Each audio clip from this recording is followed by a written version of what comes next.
nameless rain. I came from God, the world to save. I brought them wisdom from above, worship and liberty and love. They slew me, for I did disparage therefore religion, law, and verity. So be my grave without a name, that earth may swallow up my shame. Mr. Crowley.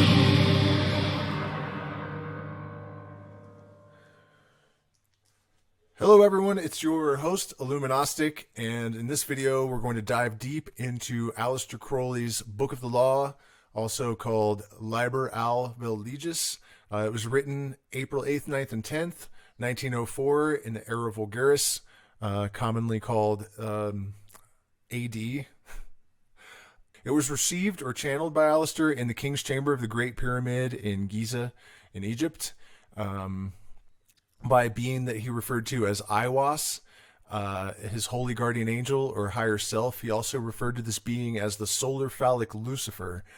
It should be noted that Crowley never really fully committed to whether this being had its own objective reality or if it was truly just some part of his subconscious. The book is absolutely remarkable for a number of reasons. Probably most notably is the prophetical accuracy of it. As you guys will see when we read the introduction, it is incredible, the accuracy and detail with which the circumstances that we're now living in are described. And it basically gives a new law or a new understanding to mankind that Crowley called Thelema, which is the Greek word for will. And the idea basically is that every single person has a higher self or a true will, a holy guardian angel that they can establish knowledge and conversation of. And this is the real aim of every magician. Once this knowledge and conversation is established, the true will is identified, ascertained, and then every breath, every thought, every deed is constrained to this singular purpose, to the best ability of the magician. And his ability is aided by a number of practices and substances and, ritual magic. All of these things intended to catalyze the consciousness of the magician while also increasing his willpower and discipline so that he is able to actually realize his fullest potential. One of the most interesting aspects of the book is that it stands up to scrutiny by professional skeptics who have said things like interesting but not conclusive, whereas they've totally disregarded works by Nostradamus and Edgar Cayce and all of these people like that. And you'll see why when I read the introduction. Unfortunately, when you find PDFs and whatnot of the Book of the Law online, oftentimes they're missing the introduction, and it's so accurately prophetical that I think that's an absolute tragedy. So let's have a look at the book. And I should warn you that the book, the original comment, says that those that study this book or discuss it should be shunned as centers of pestilence.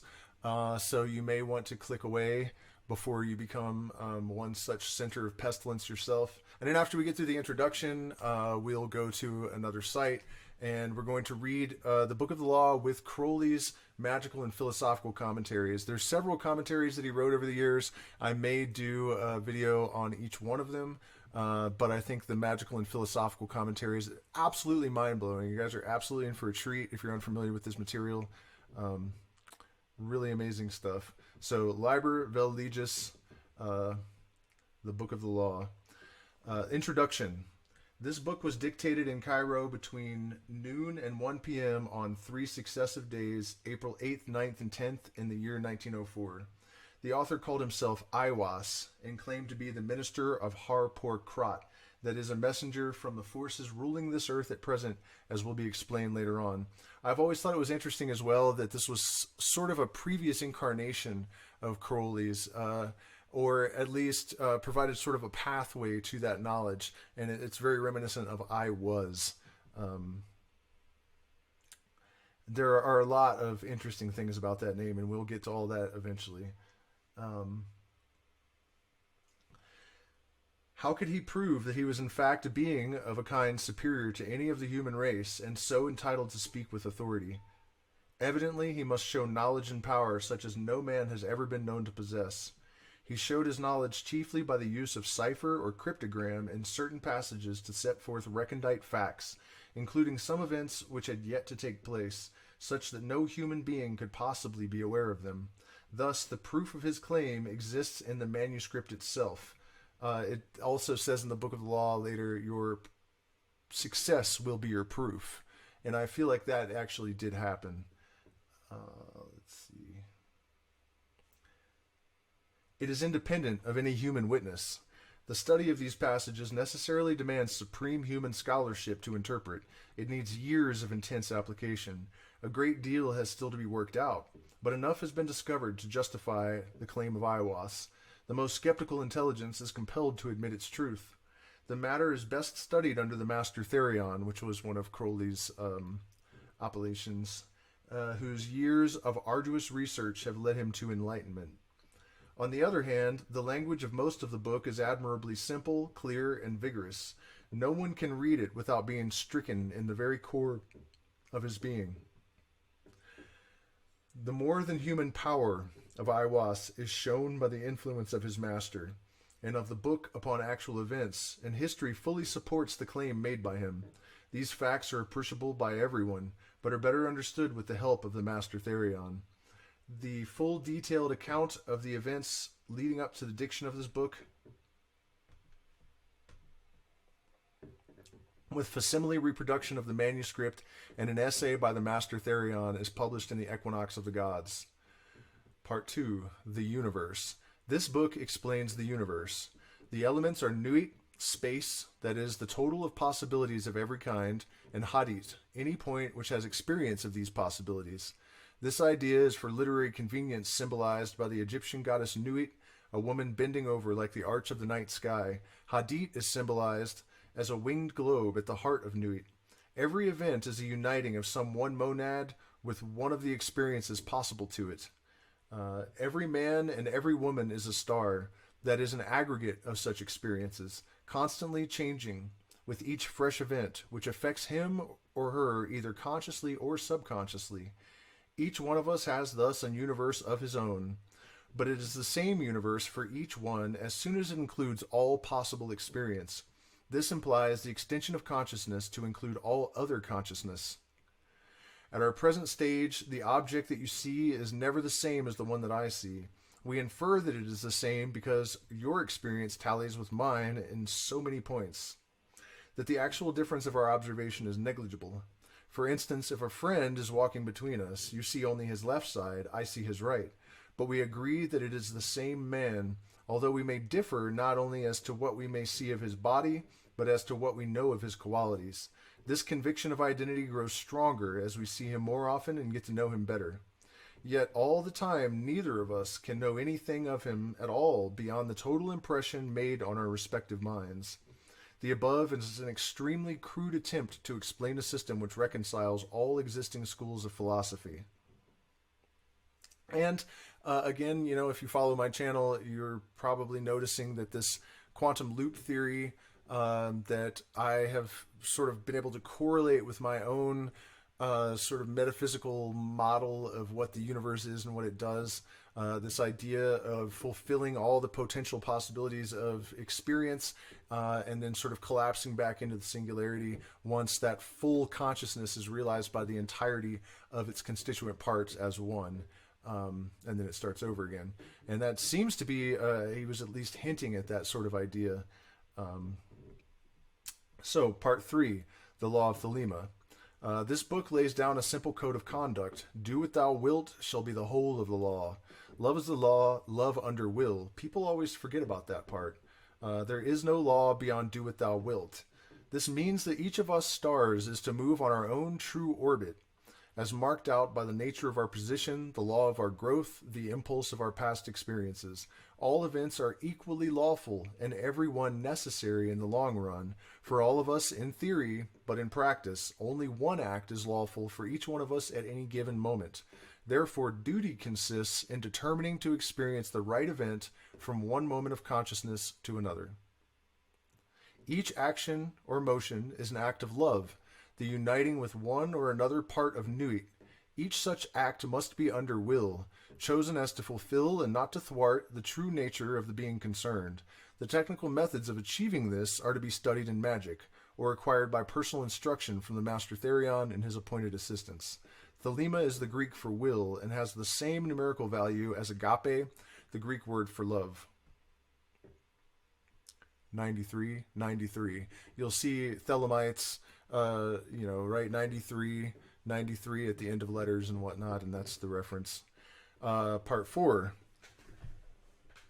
The New Aeon. The third chapter of the book is difficult to understand and may be very repugnant to people born before the date of the book, April 1904.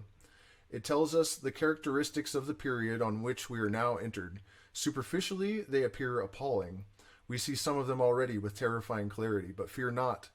It explains that certain vast stars or aggregates of experience may be described as gods. One of these is in charge of the destinies of this planet for periods of 2,000 years. In the history of the world, as far as we know accurately, are 3 such gods. Isis, the mother, when the universe was conceived as a simple nourishment drawn directly from her. This period is marked by matriarchal government. Next, beginning 500 BC, Osiris, the father, when the universe was imagined as catastrophic. Love, death, resurrection, as the method by which experience was built up. This corresponds to the patriarchal systems. Now, Horus, the child, in which we come to perceive events as a continual growth partaking in its elements of both these methods, and not to be overcome by circumstance. This present period involves the recognition of the individual as the unit of society. We realize ourselves as explained in the first paragraphs of this essay. Every event, including death, is only one more accretion to our experience, freely willed by ourselves from the beginning, and therefore also predestined. This god, Horus, has a technical title, Heru-Raha, a combination of twin gods Ra-Horkuit and Haar-par-kraat. The meaning of this doctrine must be studied in magic. He is symbolized as a hawk-headed god enthroned. He rules the present period of 2,000 years, beginning in 1904. Everywhere his government is taking root. This is where it starts to get a little bit, like your hairs are going to be standing up on your arms, at the very least, if you're not vomiting. Everywhere his government is taking root. Observe for yourselves the decay of the sense of sin, the growth of innocence and irresponsibility, the strange modifications of the reproductive instinct with a tendency to become bisexual or epicene. Epicene actually means that we are of indeterminate sex. If you're epicene, you are, your pronouns are not clear. The childlike confidence in progress combined with nightmare fear of catastrophe against which we are half yet unwilling to take precautions. Did you guys hear that? We are 130 years into the new Aeon, I guess.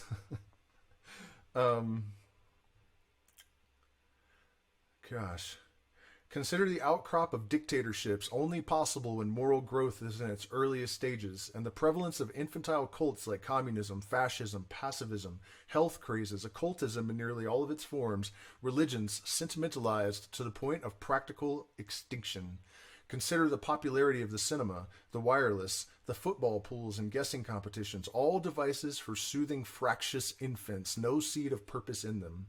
Consider sport, the babyish enthusiasms and rages which it excites, whose whole nations disturbed by disputes between boys. Consider war, the atrocities which occur daily and leave us unmoved and hardly worried. We are children. How this new Aeon of Horus will develop, how the child will grow up, these are for us to determine, growing up ourselves in the way of the Law of Thelema under the enlightened guidance of the Master Therion. The moment of change from one period to another is technically called the equinox of the gods.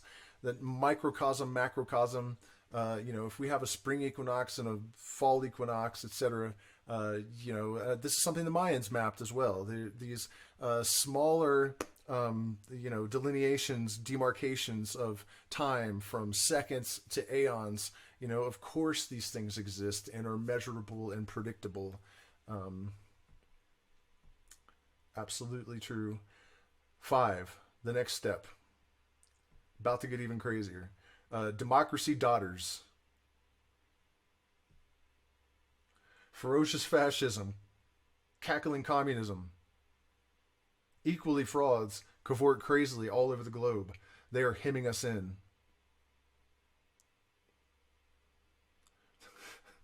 It doesn't get old no matter how many times I read this.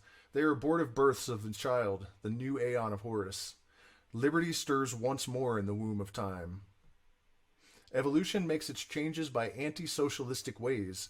The abnormal man who foresees the trend of the times and adapts circumstances intelligently is laughed at, persecuted, often destroyed by the herd. But he and his heirs, when the crisis comes, are survivors.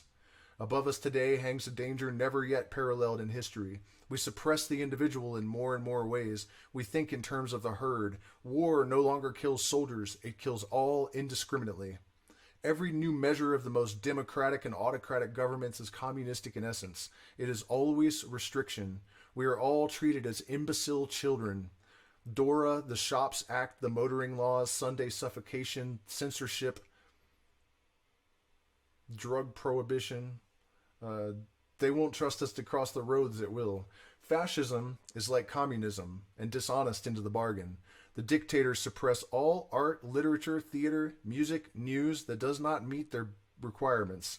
Yet the world only moves by the light of genius. The herd will be destroyed in mass.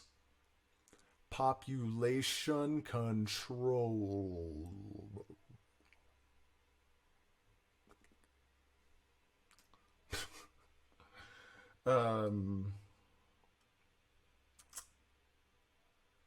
The establishment of the Law of Thelema is the only way to preserve individual liberty and to assure the future of the race. In the words of the famous paradox of the Comte de Phoenix, the absolute rule of the state shall be a function of the absolute liberty of each individual will. All men and women are invited to cooperate with the Master Therion in this, the great work. Okay, so, I mean, there's not really a lot to say about that. It is mind-blowingly prophetical and accurate. I think that it's, it definitely puts Nostradamus and Edgar Cayce and all of everything. I've never seen anything like this. Some people would just say that he had insider knowledge. Even if so, thanks, Mr. Crowley, for at least giving people a heads up. It's more than you can say for the rest of these guys, if that is the case. Personally, I think that's part of it. But as we'll see, it seems that this contact with Aiwass was probably legitimate. And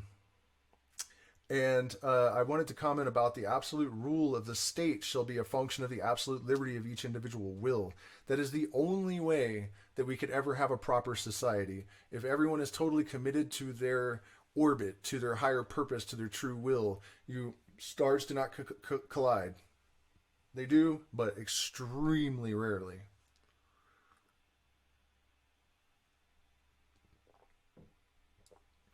And that is why the obsession with attaining higher and higher states of consciousness while simultaneously bringing the will and the impulses totally under absolute control, absolute willpower and discipline.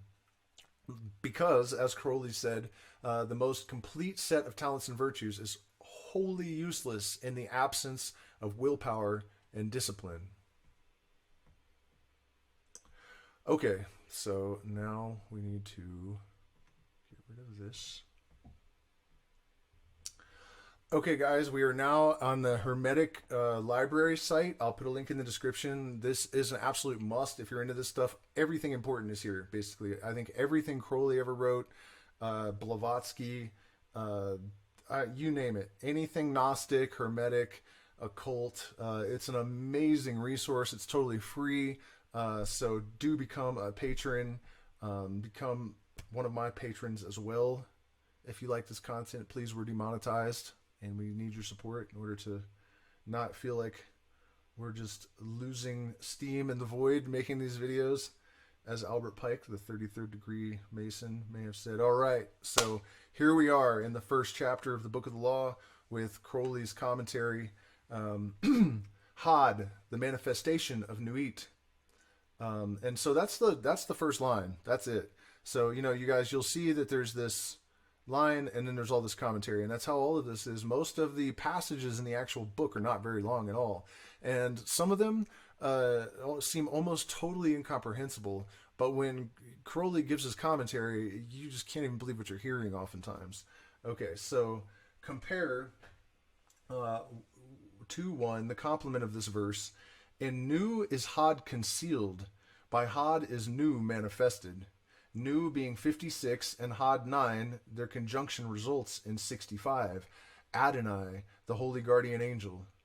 Notice also that 65 adds to 11, so when you put Nuit and Hadit together, you get 11, the number of the new Aeon. And in case you don't understand these are references to Hebrew gematria. So Nuit adds up to 56, Hadit to 9, and probably Hebrew is the language. Adonai is Hebrew for Lord, speaking of Hebrew. Also, Hur, who combines the force of the sun and that of Mars. Adonai is primarily solar, but 65 is a number sacred to Mars. See the Sefer Sephiroth and the Wake World in Nox Om Pax. Read the Wake World. It's a Kabbalistic fairy tale about a little girl princess who is awakened by her holy guardian angel, and she follows him from Malkut, the foundation, the 10th Sephiroth, all the way back up to Keter. And there are profound secrets, very, very, very explicitly revealed. I'm not even going to say thinly veiled, because they are explicitly revealed.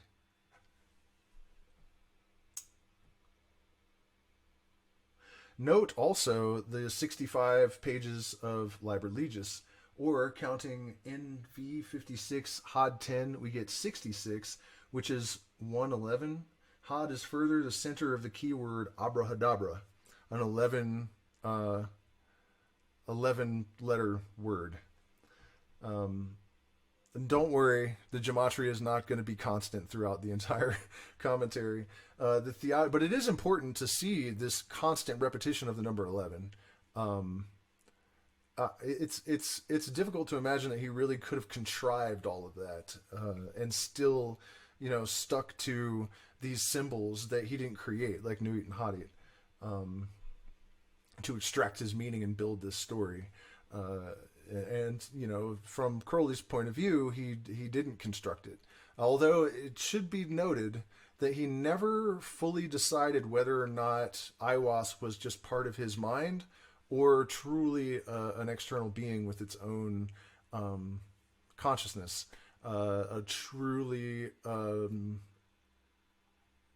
a solar-phallic angel, solar-phallic Lucifer. And it's also worth noting that the OTO does insist that people accept the Book of the Law as absolutely true in order to join, the OTO being the quasi-Masonic organization, fraternity, Hermetic mystery school that kind of follows Crowley's work.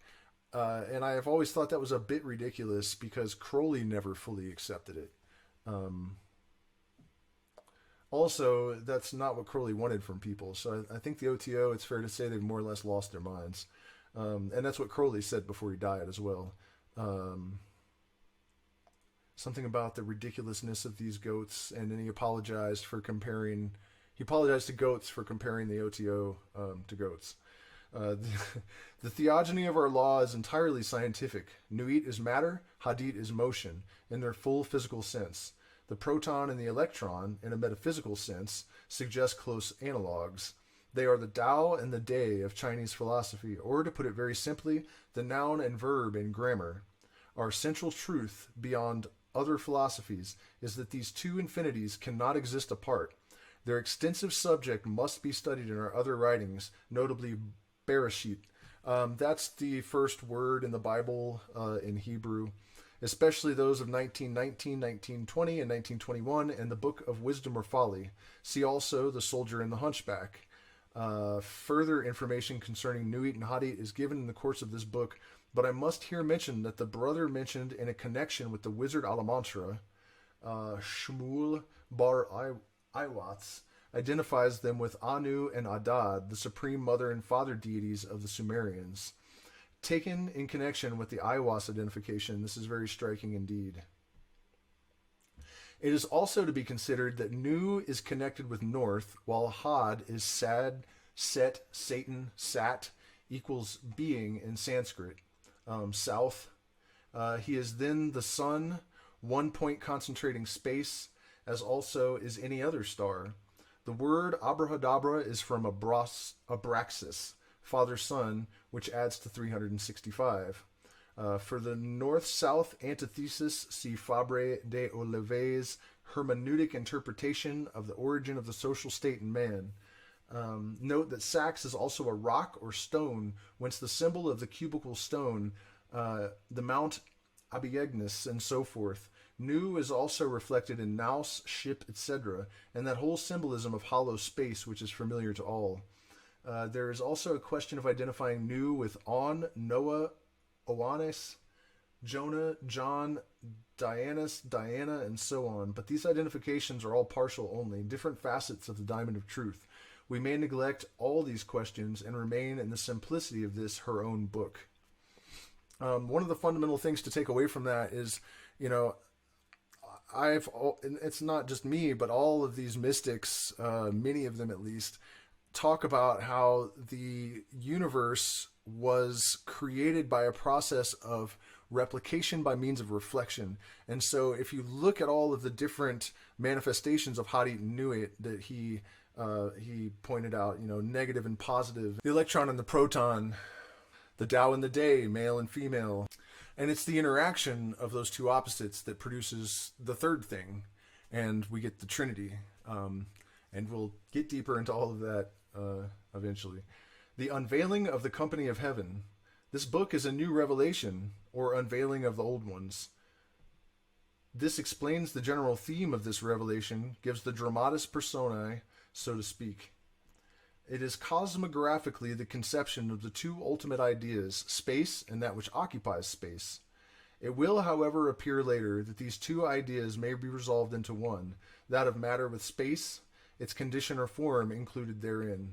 This leaves the idea of motion for Hadit, whose interplay with Nuit makes the universe. Time should perhaps be considered as a particular kind or dimension of space.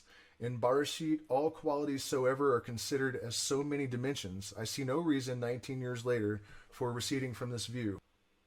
Further, this verse is to be taken with the next. The company of heaven is mankind, and its unveiling is the assertion of the independent Godhead of every man and woman. Further, as Cobbs is star, there is further meaning. This book is to reveal the secret self of a man, to initiate him. 3. Every man and woman is a star. This thesis is fully treated in the Book of Wisdom or Folly. Its main statement is that each human being is an element of the cosmos, self-determined and supreme, co-equal with all of the other gods. That is an interesting element that I think people really could stand to integrate. Here in South America, actually where we're traveling to in a few days, in Gualaquiza, the Shuar tribe, they do not prostrate themselves on the ground when they drink ayahuasca or when they pray. They say to hold yourself up with respect and have dignity. None of this groveling before Great Spirit. I've had experiences with San Pedro, one in particular, where there was a presence that I identified as the Father, Great Spirit, sort of, I don't want to say incarnate, but present, undeniably. And I became fearful and started to kind of grovel, and instantly I knew I had made this massive mistake, because this is just our own consciousness reflected back to us. And so extricating ourselves from the programming of like the Judeo-Christian and, other mainstream religions where we're like the subjects, and we're these pathetic, puny, groveling worms at the feet of this omnipotent God. We are co-equal fragments of this consciousness. That is it. There is no greater or lower. There is no hierarchy. It is just God and there is nothing that is not God. So we are co-creators, and we are equal to the Most High God. Our will is sovereign, absolutely. At least that's the idea that's being presented here.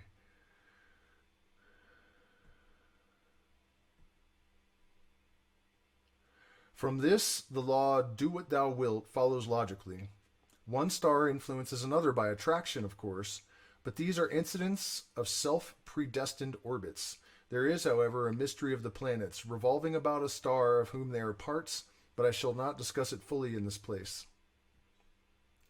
Man is the middle kingdom. The great kingdom is heaven, with each star as an unit. The little kingdom is the molecule, with each electron as a unit. The ratio of these three is regularly geometrical, each being 10 to the 22 times greater in size than its neighbor.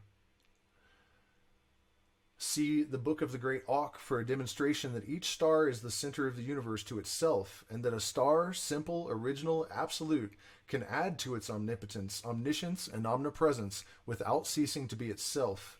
That its one way to do this is to gain experience, and that therefore it enters into combination in which its true nature is for a while disguised even from itself. Analogously, an atom of carbon may pass through myriad Proteus phases, appearing in chalk, chloroform, sugar, sap, brain, and blood, not recognizable as itself, the black amorphous solid, but recoverable as such, unchanged by its adventures. This theory is the only one which explains why the Absolute limited itself, and why it does not recognize itself during its cycle of incarnations. It disposes of evil and the origin of evil without denying reality to evil, or insulting our daily observation and our common sense. I here quote with one or two illusory insertions the original note originally made by me on this subject. This is pretty good stuff right here. All elements must at one time have been separate. That would be the case with great heat. Now, when atoms get to the sun, when we get to the sun, we get that immense extreme heat, and all the elements are themselves again. Imagine that each atom of each element possesses the memory of all of his adventures in combination. By the way, that atom fortified from that memory would not be the same atom, yet it is, because it has gained nothing from anywhere except this memory.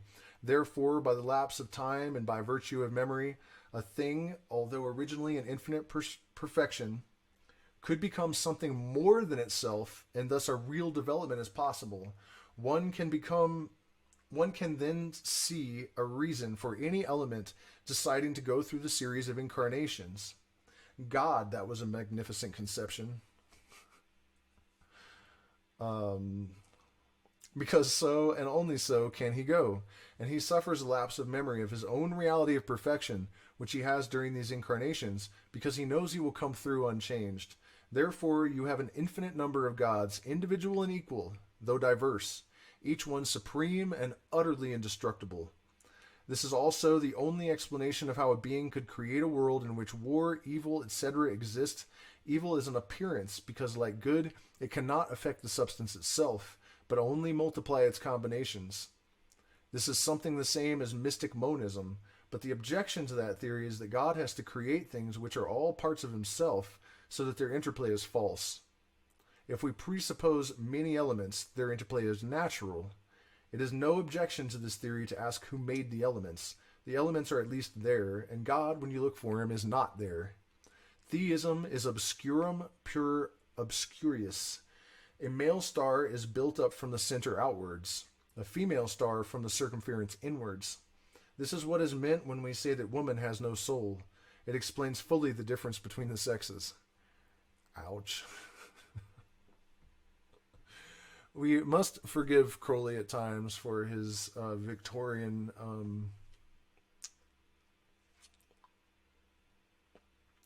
misogyny. But he actually did have great reverence for women. And one of the things that gets me in trouble, just as it got Crowley in trouble, is that he had a sense of humor that was very dark and inappropriate. And she actually said at one point that the great failing of the major religions is that they have no place in them for humor. There's even a caveat. Although Crowley evidently felt that this characterization was true simply, it should be noted that this comment is not Class A. The idea of center outwards and circumference inwards may actually have described the impression received by a male of the Victorian age in regard to men and women. Certainly, every male mystic has the state here described as circumference inward. No soul and female at the time of reception. Equally, every woman who acts positively from awareness of her identity would qualify for center outwards, soul and male, in this sense. What Crowley identified as sex-linked may better be considered as modality-linked, and the sexual linkage as much an accident of culture as anything else. Alright guys, that's going to do it for this episode of the Crowley commentaries for the Book of the Law. Next, we're going to get into the fourth line, which is every number is infinite, there is no difference. One of the most powerful statements that is made in the book. As Aiwass informed Crowley in the Book of the Law, your success will be your proof. This is one of the occasions where the book succeeds in proving itself. As any true spiritual science should, it gives us provably, demonstrably true statements. In this case, one that proves the old axiom that the all is in the all. It gives a clue to the holographic nature of mind in the universe, because any number divided by 0 is infinity. And it also proves Crowley's assertion that everything contains its contradiction, because it shows us that within nothingness, within naught, within 0, there is the seed of eternity or infinity. And so it's going to be amazing. It's very technical, it's very long, it's kind of difficult, but it's well worth it for those that have the discipline and willpower and the will to persevere, to perturabo, to endure unto the end. So please do hit the like button, share, subscribe, support us on Patreon. We are demonetized, so we get no compensation for the countless hours that we put into these videos. There are a number of ways that you can support us in the description of this video, from cryptocurrency to buying merch to becoming a patron and joining us on our secret streams. So thank you so much for spending this time with me, and please do join us in the next episode, which will be a mind blower.